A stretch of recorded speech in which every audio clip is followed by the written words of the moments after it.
Marc, chapitre 1. Voici le commencement de l'évangile de Jésus-Christ, Fils de Dieu, conformément à ce qui est écrit dans les prophètes. Voici, j'envoie mon messager devant toi pour te préparer le chemin. C'est la voix de celui qui crie dans le désert, préparez le chemin du Seigneur, rendez ses sentiers droits. Jean parut. Il baptisait dans le désert et prêchait le baptême de repentance pour le pardon des péchés. Toute la région de Judée et tous les habitants de Jérusalem se rendaient vers lui. Reconnaissant publiquement leurs péchés, ils se faisaient baptiser par lui dans l'eau du Jourdain.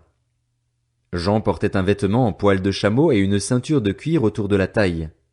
Il se nourrissait de sauterelles et de miel sauvage.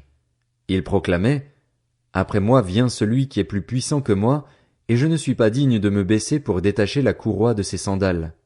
Moi, je vous ai baptisé d'eau. Lui, il vous baptisera du Saint-Esprit. » À cette époque-là, Jésus vint de Nazareth en Galilée, et il fut baptisé par Jean dans le Jourdain. Au moment où il sortait de l'eau, il vit le ciel s'ouvrir et l'Esprit descendre sur lui comme une colombe, et une voix se fit entendre du ciel. « Tu es mon Fils bien-aimé, tu as toute mon approbation. » Aussitôt, l'Esprit poussa Jésus dans le désert où il passa 40 jours, tenté par Satan. Il était avec les bêtes sauvages et les anges le servaient. Après que Jean eut été arrêté, Jésus alla en Galilée. Il proclamait la bonne nouvelle du royaume de Dieu et disait « Le moment est arrivé et le royaume de Dieu est proche. Changez d'attitude et croyez à la bonne nouvelle. » Comme il marchait le long du lac de Galilée, il vit Simon et André, frères de Simon, qui jetaient un filet dans le lac. C'étaient en effet des pêcheurs. Jésus leur dit « Suivez-moi, et je ferai de vous des pêcheurs d'hommes. » Aussitôt, ils laissèrent leur filet et le suivirent. Il alla un peu plus loin et vit Jacques, fils de Zébédée, et son frère Jean, qui étaient eux aussi dans une barque et réparaient les filets. Aussitôt, il les appela. Ils laissèrent leur père Zébédée dans la barque avec les ouvriers et le suivirent. Ils se rendirent à Capernaüm. Dès le jour du sabbat, Jésus entra dans la synagogue et se mit à enseigner. On était frappé par son enseignement, car il enseignait avec autorité et non pas comme les spécialistes de la loi. Il y avait dans leur synagogue un homme qui avait un esprit impur. Il s'écria « Ah! Que nous veux-tu, Jésus de Nazareth? Es-tu venu pour nous perdre? Je sais qui tu es, le Saint de Dieu. » Jésus le menaça en disant « Tais-toi et sors de cet homme. » L'esprit impur sortit de cet homme en le secouant violemment et en poussant un grand cri. Tous furent si effrayés qu'ils se demandaient les uns aux autres « Qu'est-ce que ceci? Quel est ce nouvel enseignement?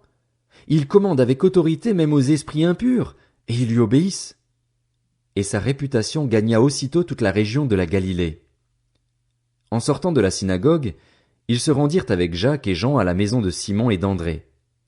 La belle-mère de Simon était couchée avec de la fièvre. Aussitôt on parla d'elle à Jésus. Il s'approcha, la fit lever en lui prenant la main, et à l'instant la fièvre la quitta. Puis elle se mit à les servir. Le soir, après le coucher du soleil, on lui amena tous les malades et les démoniaques. Toute la ville était rassemblée devant la porte. Il guérit beaucoup de personnes qui souffraient de diverses maladies. Il chassa aussi beaucoup de démons, et il ne leur permettait pas de parler, parce qu'ils le connaissaient. Vers le matin, alors qu'il faisait encore très sombre, il se leva et sortit pour aller dans un endroit désert où il pria. Simon et ceux qui étaient avec lui se mirent à sa recherche. Quand ils l'eurent trouvé, ils lui dirent « Tout le monde te cherche. » Il leur répondit « Allons ailleurs, dans les villages voisins, afin que j'y prêche aussi, car c'est pour cela que je suis sorti. » Et il prêchait dans leur synagogue par toute la Galilée et chassait les démons. Un lépreux vint à lui et, se jetant à genoux, lui dit en suppliant « Si tu le veux, tu peux me rendre pur. » Rempli de compassion, Jésus tendit la main, le toucha et dit « Je le veux, sois pur. » Aussitôt la lèpre le quitta et il fut purifié. Jésus le renvoya sur-le-champ avec de sévères recommandations. Il lui dit « Fais bien attention de ne rien dire à personne, mais va te montrer aux prêtres et présente pour ta purification ce que Moïse a prescrit, afin que cela leur serve de témoignage. » Cependant cet homme, une fois parti, se mit à proclamer partout la nouvelle et à la propager, de sorte que Jésus ne pouvait plus entrer publiquement dans une ville. Il se tenait dehors, dans des lieux déserts, et l'on venait à lui de partout.